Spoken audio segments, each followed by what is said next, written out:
Hello and welcome back to another review of the Pokémon Sun Moon anime. Today I'm going to review episode 48, Full Force Pose at a Sleepover.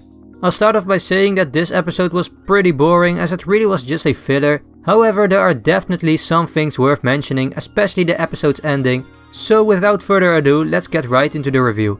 This episode was, as the title says, about Ash and his friends having a sleepover at Kuki's house. But instead of doing some exciting things, they just played some games. They played hide and seek with Nebby, some game about doing the right poses for Z moves and watch TV, and this was the plot for the majority of the episode. So I guess you understand why I didn't like this episode all that much. The one who made this episode somewhat interesting though was Lillie.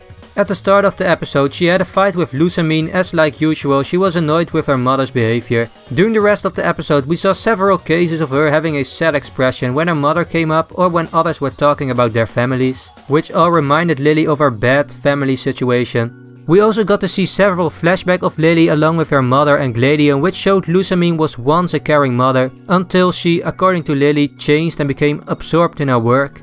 During a scene of Lillie talking with Professor Burnett on the beach, Lillie told all this to Burnett, and while Burnett understood her, she also told Lillie she was sure Lucamine cared about her, as during her visits to the Ava Paradise, she often saw Lucamine looking at photos of Lillie. So this all gave us more insight in Lillie's past and her relationship with her mother, so in my opinion this was well done. It also shows that Lillie really feels uncomfortable about her current family situation. More notable scenes were when Ash and Kiawe were training. Sophocles, Mallow, Lana and Lillie were talking about how they wanted to try battling as well and continue the training they did in Kanto with Brock and Misty. I really hope they will actually do this, as it might give Sophocles, Mallow and Lana more development and focus, as they really lack this at the moment. It was also cool to see that they hadn't forgotten about this trip. One more scene that's worth mentioning was when Kukui and Burnett were walking home after buying food, as Burnett's Munchlax had eaten all the food that was cooked earlier. Anyways, during this walk, Kukui blushed and became flustered by Burnett. So perhaps the reason they aren't married in the anime like in the games is because they'll become a couple later, I don't know, but I thought it was pretty interesting. Now next, as I said, the ending of the episode was what made the episode. While leaving Kuki's house after the sleepover the next morning, Lillie thought about how she wanted to speak with Gladion. This caused Nebby to teleport her to a cave where Gladion was training with Type Null. Immediately after Gladion noticed her, Type Null jumped in front of Lillie, causing her to remember it from her incident.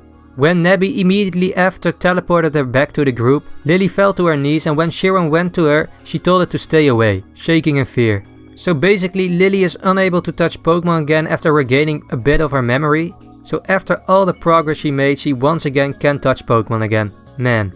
But yeah, the next episode will continue from this point I'm sure, so I'm looking forward to see what will happen next.